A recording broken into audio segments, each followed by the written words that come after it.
OK， 上课吧，先点一下。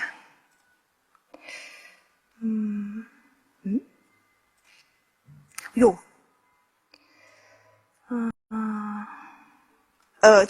这是我的桌面啊，这个不是我今天要讲的内容哈，不重要，不重要啊。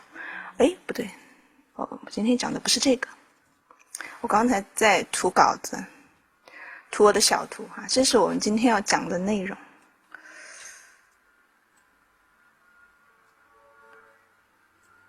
说起我那个桌面，给大家看一下哈，我觉得很搞笑。这张是我的桌面嘛，桌面画的那张图，然后我画了以后我就发到我的朋友圈啊，然后题目是起的“叔叔，你的钱掉了”，然后我妈就跑来问我：“你画的是拾金不昧吗？”然后我就真的不知道怎么说了，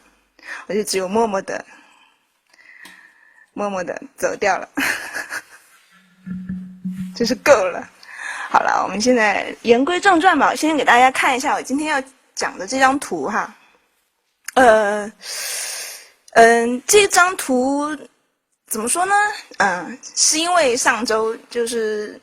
被我的同事小川老师拉去看了一部那个第七子啊，大家可能也看到那个预告了，还有他就很感兴趣啊，这种魔法师这种题材的这种东西，我也是比较感兴趣，但是我听到是一个烂片，然后我就不是太有兴趣，就他就抓我去看嘛。然后我觉得里面有一些设定还是比较有趣的，虽然整个片子剧情确实比较烂，但我觉得有一些设定还是比较 OK 的哈。然后呢，画的这个题目的名字叫试炼之战啊，它其实讲的就是片中的那个是个猎魔师嘛，但是我这里改成了一个法师，就是一个新手法师，你要出师，你必须经过的一场试炼。然后这个他面对的一个这个熊，这是个熊怪，但是其实它是个人形变的，它本体是一个人，它是变成它是一个变形怪哈，它是一个变形的，它叫那个片里是叫什么？叫乌拉格，好像是叫乌拉格。然后它就是变成了一只熊，但我没有完全去画那个片里面的场景，我给它设定了一个另外的一个背景哈。然后就是而且把这个主角，那个主角是个男的嘛我就把它改成了一个女的法师。然后其实我觉得那个主角真的弱爆了。好了哈，这个是就是我们今天要看的这个图啊。然后其实这个稿子画的我觉得是挺快的哈，比我想象中的要快一些。我们就先来看一下吧，然后有什么问题大家可以中途来发问。我稍微调一下这个速度。然后这一步其实呢，我是建了一张那个 A3 的这个纸，然后我把它调整了一下，我本来是那个300的分辨率嘛，我把画面放大吧，不然你们也看不完全。然后这一步其实就开始起稿，其实起稿的时候这张图是非常小的，你们看到都只有50%，然后我是把它的分辨率从那个300改到了72，这样子呢，我们就确保其实我们这个画面不是那么的大，没有那么大，其实你就可以，首先你画草稿的时候不用要去画很多的细节，你只需要表现出你想表达的那个部分就好了。而且这次比较讨巧的是，就是这个构图其实为什么说比较讨巧？因为我想表现的是那个熊怪，不是这个法师。但是呢，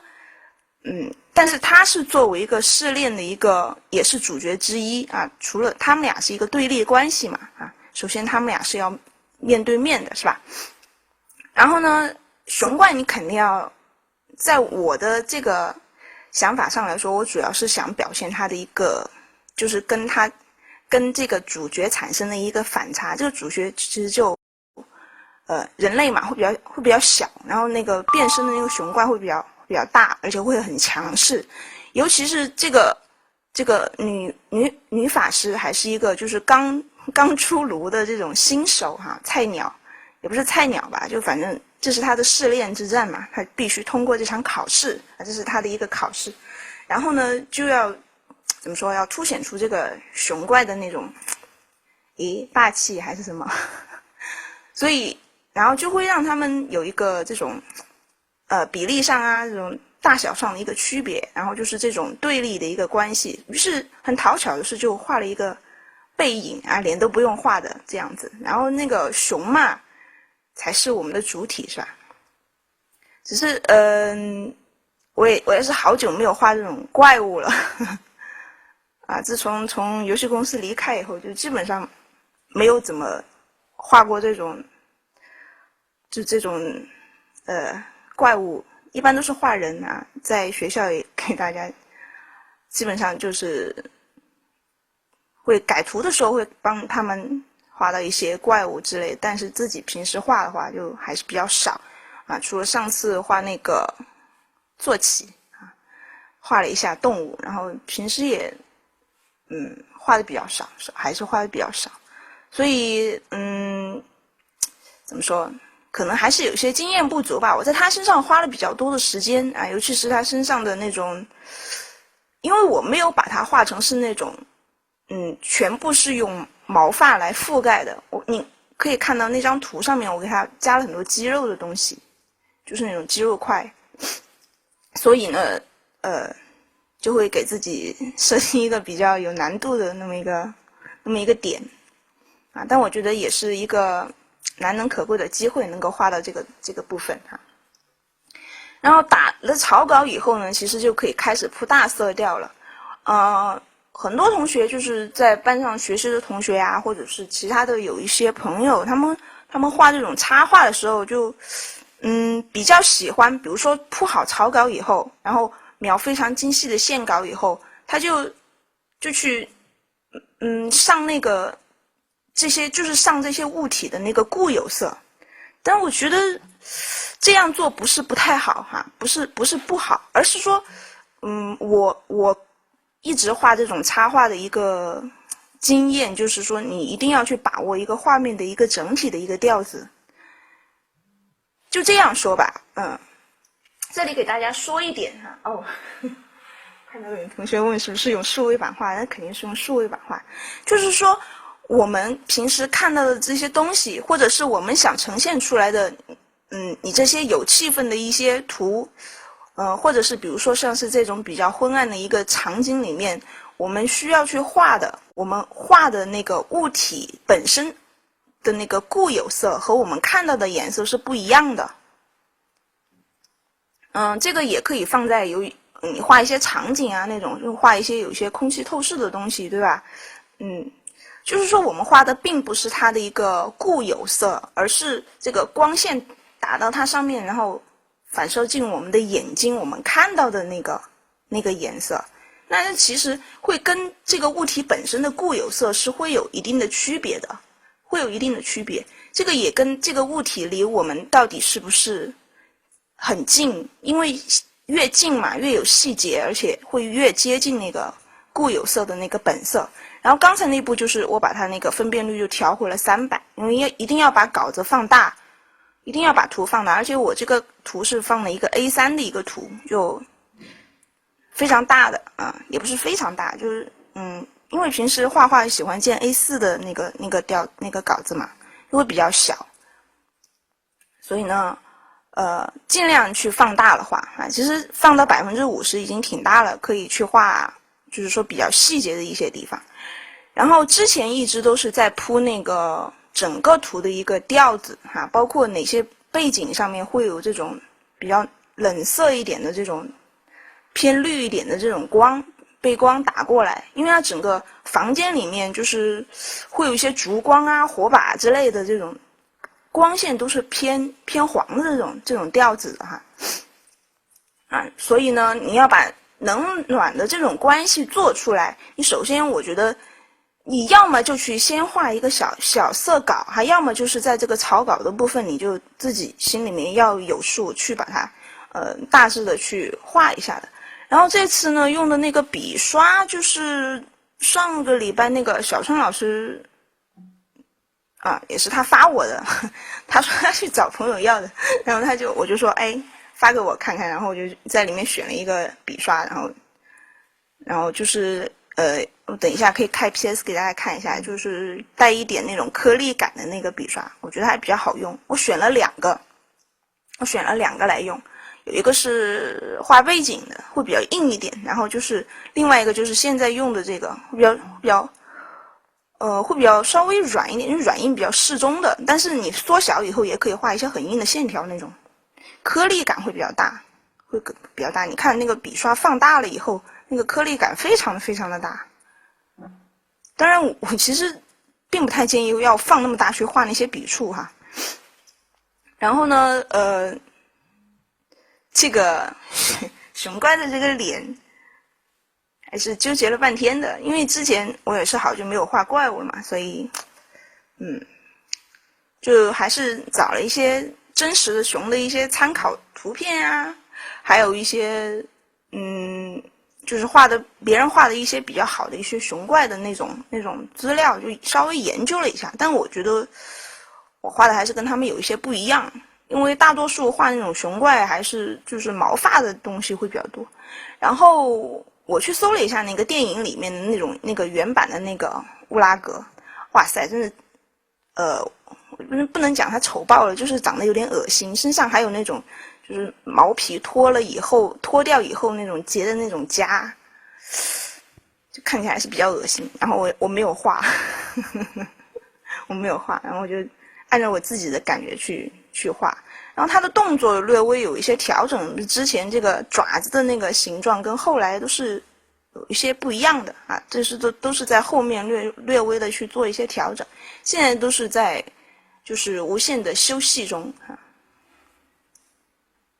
其实经常把画面去放到一个大约是这样的一个地步，就是会很整体的一个感觉的话，你这样先去抹一些大调子，而不是说只去纠结它的那个什么固有色呀，或者是一些从一些很细节的地方就开始刻画呀，我觉得这种方式都不是特别好。把握一个整体，我觉得是最重要的啊。它周围有一些什么东西，当然这个背景后面我是改过的，因为这里设置的那个背景还是比较小。我刚才给大家放全图的时候，然后我是把那块背景后面整面墙都是做成了那种会比较高的那种墙壁，然后还会有一些残垣断壁的那种感觉的，破掉的那种东西。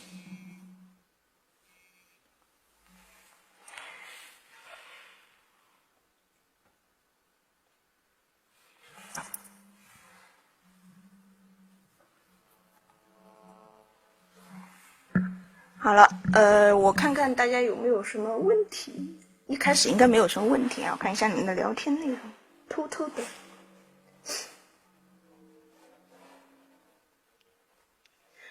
其实我觉得，怎么说，大家可能不用太去纠结那个什么板子啊什么的问题吧。我觉得经常会有人问我问老师是不是用数位板画的，当然是用数位板画的，不是用鼠标画的。然后我基本上也是用 PS， 不会用到其他的软件。我是怕麻烦，因为赛这些也是用过的，但是因为要设置快捷键嘛，跟那个 PS 总会有一些不一样，就觉得好麻烦，然后就没有用，平时也没有怎么用。而且现在也是画后图会比较多吧，像刚才那张画也是在 PS 里面去画那个桌面那个。我涂这张图的同时，我还就是涂了好几张刚才看到的那几张小涂鸦那些女孩子，我还觉得是一个调节，还挺开心的。然后这里呢，就是开始刻画一些，也不是刻画，都还没有到刻画阶段哈，现在都还没有到刻画阶段，就是开始去加一点重一点的颜色啊，不是说后涂就一开始就去抹那种特别那种重的一些调子在里面，你可以由浅入深啊，可以由浅入深，慢慢的来，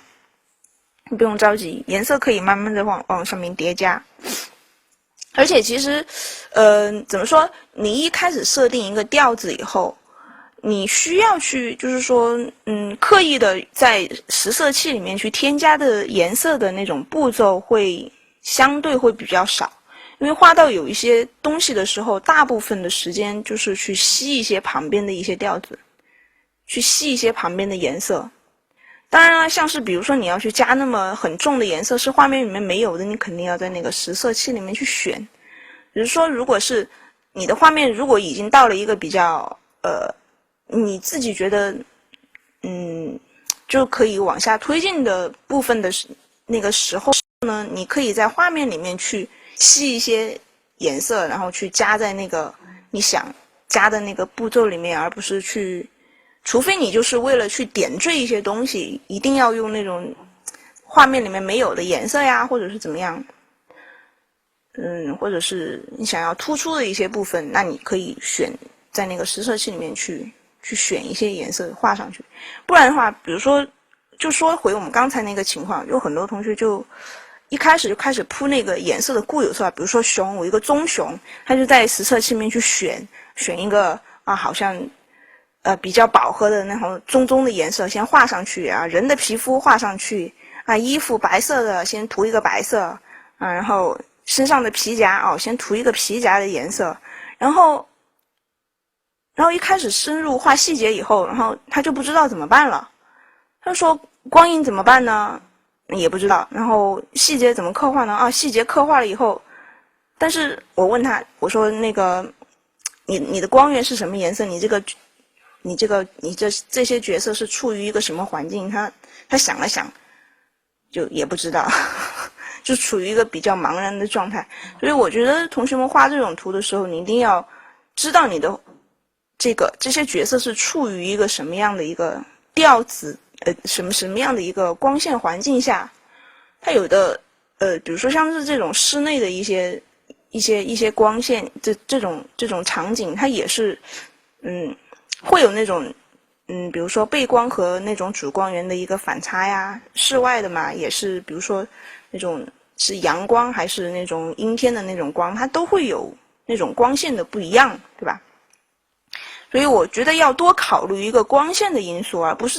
不仅仅是说是去画那个物体的那个固有色。其实我们现在都不是在画一个固有色，而是在这个氛围里面，那个固有色在这个光感里，这个光线里面会呈现出来的一个调子。它并不是物体的那个固有色，它跟固有色会稍微有一些区别。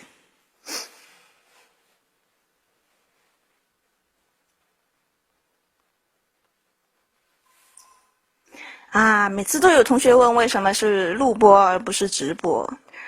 其实我要讲，如果我用直播的方式，我会怎么说？会省力很多吧。因为我如果要准备这样一张画，我肯定要花2-3天的时间去画。就我自己是下了功夫去画这个，画了这个功夫的，对吧？我花了时间的，所以我想呈现给大家的是一个比较完整的一个步骤啊。因为怎么说呢？我觉得要把一个图收拾完整，其实起稿大家可能都会起都是会起的，只是说我想把自己的一些经验就是分给大家。虽然说我画这种图也不是说特别的擅长吧，但我觉得怎么说，因为画这种图跟画其他图有一些相通的一些地方，把那些经验用过来，经验的东西是相通的，所以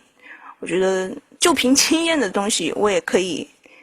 就算是我会花一点时间，但是我也可以把这张图会收拾出来所以有一些点是我觉得是应该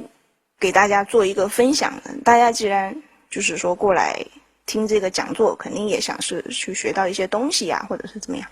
然后这一步呢，就是开始刻画那个熊的一些结构。我用了一些比较细碎的一些笔触，但是到画那个过渡的时候，然后会去把那种笔触放大。之后的话，其实画这种，你如果是要画那种带很多毛发的东西我个人建议是不要去纠结于那个毛发，比如说你一定要去画成那种根根分明的啊，我觉得那种并不是特别的好。我觉得主要的是要去分一些块面，就比如说这个熊，它哪些地方会受光，然后它哪些地方会处在一个阴影下面，多去用一些怎么说，你们画素描的时候的那种感觉，画那种黑白灰关系的时候的那种感觉去画它。我觉得这样会怎么说，会节省很多时间。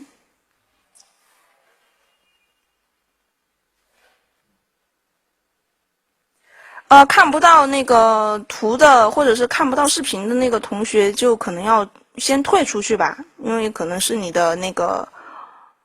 YY 稍微出了一点问题，或者是没有连接上，你可能要退出房间以后再进。又有人来捣乱了，说是用电脑是用鼠标画的吗？你肯定不是认真的在问这个问题，我知道。我要是用鼠标能画成这样哈，我也不坐在这儿了，我肯定被拉去解剖了都。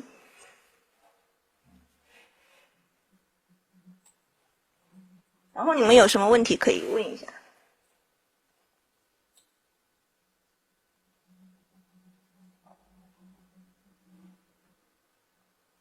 如果哈，我讲一下，就是如果我是边画边讲的话，可能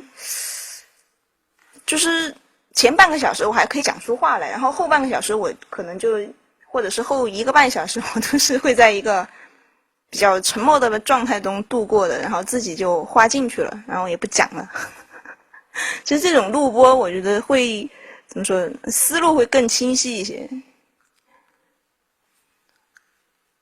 都有好有坏吧，就看你们能够接受什么方式。我觉得能够接受这种方式的同学就可以继续听下去啊，这个没有问题。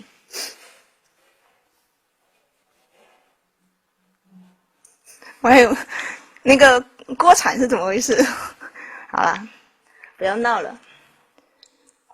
是这个，我觉得最重要的这个熊，的部分就是这张脸，所以。而且我也好久没有画这种怪兽的脸了，所以我觉得其实这个部分我画的还比较享受。就是说现在进度会稍微有一些慢，因为要去卡它的一些结构啊那些东西。因为草稿是非常的草嘛，因为基本上没有什么实质的内容，就是一个大体的一个轮廓。所以呢，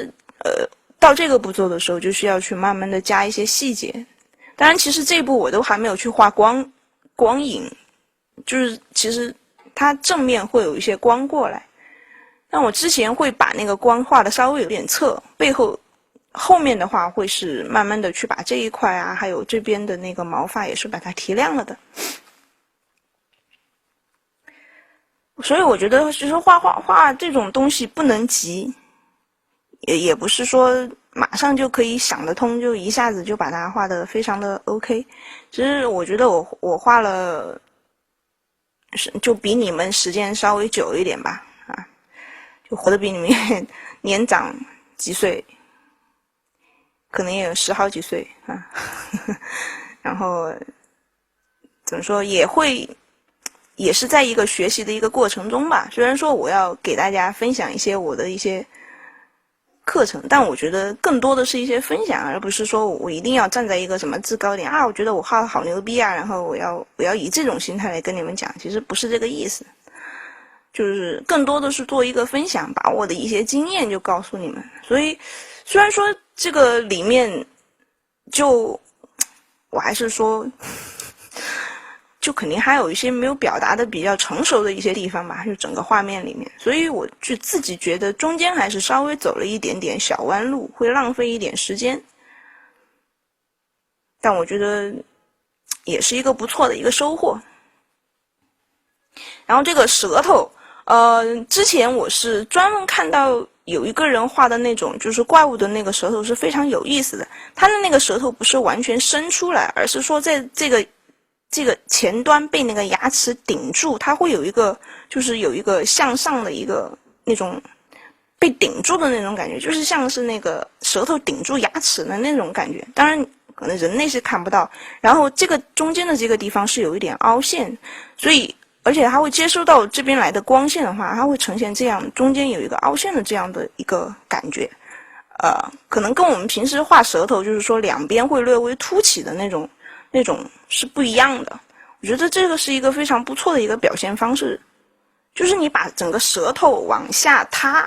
就是开始，如果你发出怒吼的时候，你整个舌头会往下塌，而不是说往上拱。就其实我觉得这样画应该会，就是说会比较霸气一点。所以会采用这样的一个画法，就为什么会把这个舌头这里画凹陷进去，这是我的理解哈，当然就不知道到底是不是这个样子。